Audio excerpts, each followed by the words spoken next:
Everybody's saying have a good weekend, but we still got to be here. We're still here. Late, right? Eventually. For the majority of the high school football players, the seniors in our area tonight, of course, the last night they'll ever put on a football jersey. Shane right here with Yanni Caracas. Most teams, Yanni, will not make the playoff, of course, and very few seniors will, in fact, move on to play college football. That makes tonight even more special for a lot of seniors, especially when you have the chance to beat your longtime rival one last time before graduation. That brings us to the Muck Bowl between Glade Central and Pahokee. Yeah, one of the biggest high school rivalries, not just locally, but nationally as well. Both teams not having their best years, but winning these games, you got Bragdon Whites for life. Two Pahokee legends getting their numbers retired at half, NFL Pro Bowlers and Super Bowl champions Anquan Bolden, who has the stadium named after him already, and Pro Football Hall of Famer Ricky Jackson. More from them in a second. Pahokee coming into this one winning 5 of the last 7, including 2 straight blowouts. But the Raiders coming out with all the juice on the opening drive. Armand Stinford on the carry, running hard, staying on his feet there, and getting deep into Blue Devils territory. Moments later, Stinford finishes off the drive, getting into the end zone, and just the start the Raiders needed on the road, up 7-0. Pahokee responds, ensuing drive. Henry Boyd to Charvorius Higgins, who makes the impressive one-handed grab. Nicely done. Janoris Wilcher finishes off the drive, untouched into the end zone, and this game is tied. Pahokee's offense so good all night. Boyd going deep to his favorite target, Hardley Gilmore IV, looking like Anquan Bolden on this touchdown grab, the future Kentucky Wildcat with the score. This game was tied at 14 before Pahokee unleashed 41 unanswered points. They win 55-22 for the Muck Bowl victory. More now from the Pahokee legends. Yeah, about the 10th time I've been here for this, so every year it's a good way to get us back. Just say you retire the number and we'll come back. And to have your jersey retired here, man, everybody knows about the rich tradition in football here, so to be singled out, it's definitely an honor. What do you remember about your Muck Bowls? Great times, man. I mean, those are lasting memories. That I think, honestly, those games prepared me for the next level.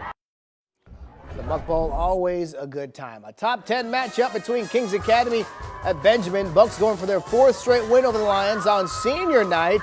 35-7 Benjamin lead in the 3rd quarter. Chauncey Bowens continues to show Georgia Bulldog fans what they'll be getting next year. Finds the end zone. Bucks pulling away.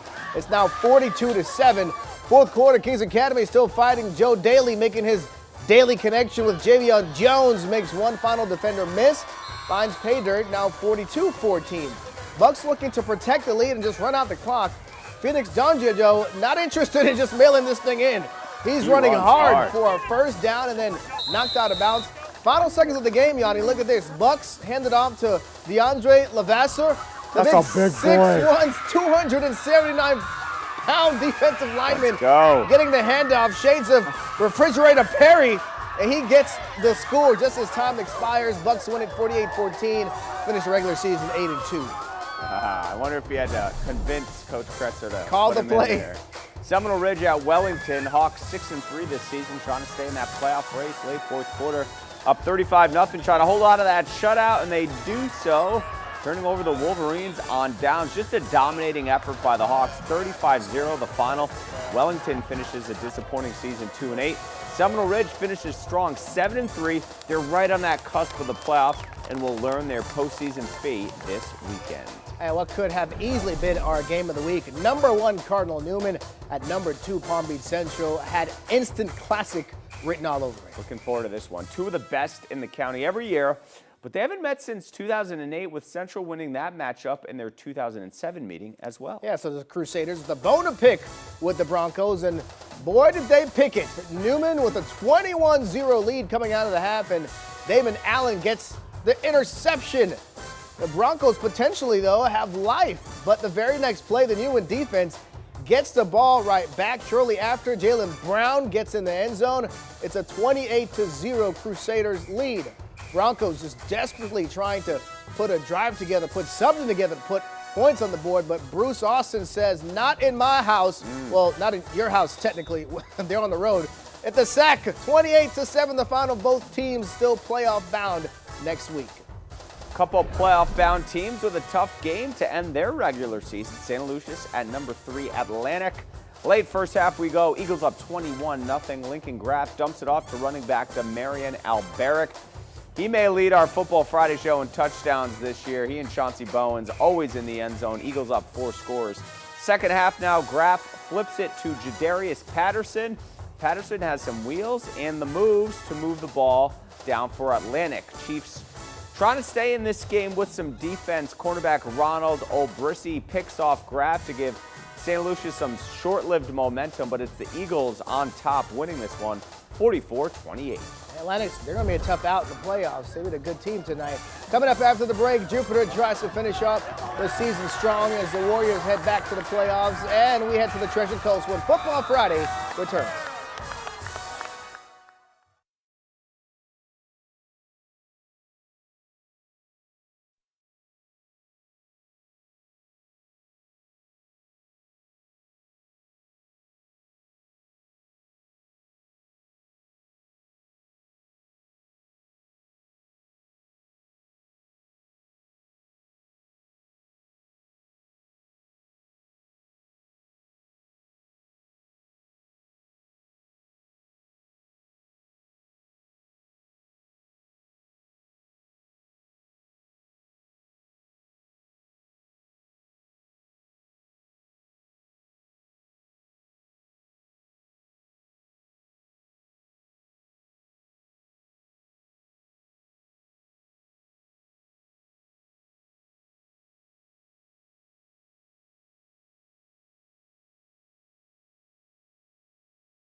All right, welcome back. Jupiter quickly turning itself into one of the best teams in the county now under second-year head coach Jason Cradman, who took the Warriors to the playoffs last season. Yeah, Jupiter with 5 wins last year, 8-1 this year, in the district champs for the first time since 2004. Warriors wrapping up their regular season tonight down the street against South Fork. Yeah, Warriors will host a playoff game next week for the first time ever. Good things happen over at Jupiter. Up 17-0 in the second quarter. Jupiter wanting more and getting more.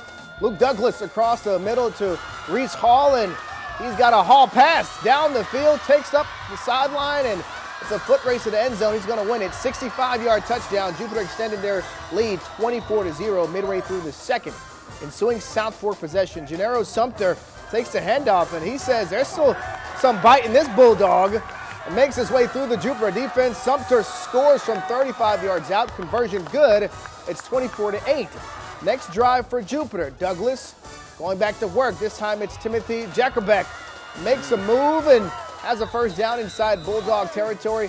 Same drive with time winding down in the half. Douglas going back to Hall. Another nice gain that led to a field goal attempt as time expired in the half, but the field goal was missed. Still, though, Jupiter would hold on to beat South Fork 34-24. They end the regular season 9-1. Our own Mike Lyons at Spanish River for the coin toss. Sharks trying to make the playoffs for the first time in 22 years, hosting Suncoast. First quarter, Spanish River's A.J. Trulio finds his guy Trent Aspel.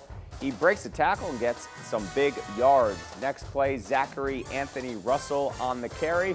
He sheds defenders, and Shane, watch him go celebrate with the fans. He is a man of the people. Gotta love it. Chargers now driving, but Blake Wallace wants to get into the box score. Nice interception for Spanish River. Ensuing drive. Trujillo to Aizbol again for the touchdown. Sharks finished the year 7-3, winning 51-12. Impressive season. Number 5, Vero Beach coming off a loss to Treasure Coast, hosting Columbia out of Lake City tonight. No score in the first quarter. That wouldn't last, though. Indians driving. Tyler Aronson, swing pass to Isaiah Roberts, and Roberts is going to do the rest. Gets a couple of blocks, and he's in for the 9-yard touchdown. Later, Indians have the Tigers backed up. The defense is going to flush the quarterback out of the pocket. He still manages to get the ball away, but it's picked off. Elijah Anderson, they call him Xbox. I'm not sure why, but that's a cool name. Puts the offense back in the game in great field position. Next Vero play, they give it to the big guy. Octavian Osby bulls his way into the end zone. Vero wins it 31-10. They finish the regular season 8-2. Palm Beach Gardens trying to finish the season above the 500 mark, playing at Park Vista to wrap up the season. Early second quarter, Keon Stevens taking this punt, and he's going to make some people miss. Look at him go. But wait, Shane, this will be called back. I hate that. Of course. Due to a flag during the return. Gardens offense still driving now. But Park Vista's Chris Bloomquist comes up with a big sack, getting to the quarterback. Nice pursuit. The Gardens offense stalling in the red zone, but Gavin Newby bangs this kick through, and the Gators take the 3-0 lead. Gardens gets the offense in gear and goes on to win it 31-13. All right, our player of the week, we go back to the Muck Bowl. Hardly Gilmore the fourth, and his quarterback Henry Boyd hooking up on this incredible touchdown in the first half. Perfectly placed ball, perfect sliding catch. All part of the Blue Devils' third straight Muck Bowl victory. Partied in Pahokee tonight.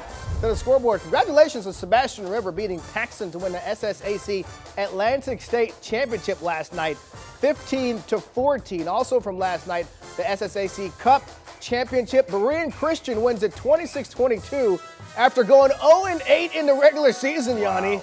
They go 2-0 in the playoffs, and they are your state champs in their very first season. Meanwhile, Oxbridge, their very first varsity season since 2017.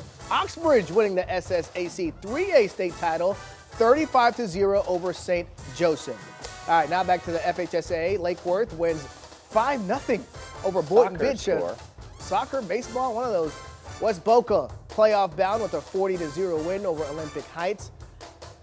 Their 8th win of the season. Number 6, St. Andrews wraps up a 9-win regular season with a 35-0 win over Pinecrest.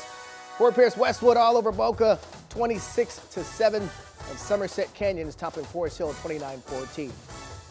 Some exciting matchups in college football here tomorrow. WPBF 25 at noon. Notre Dame at Clemson.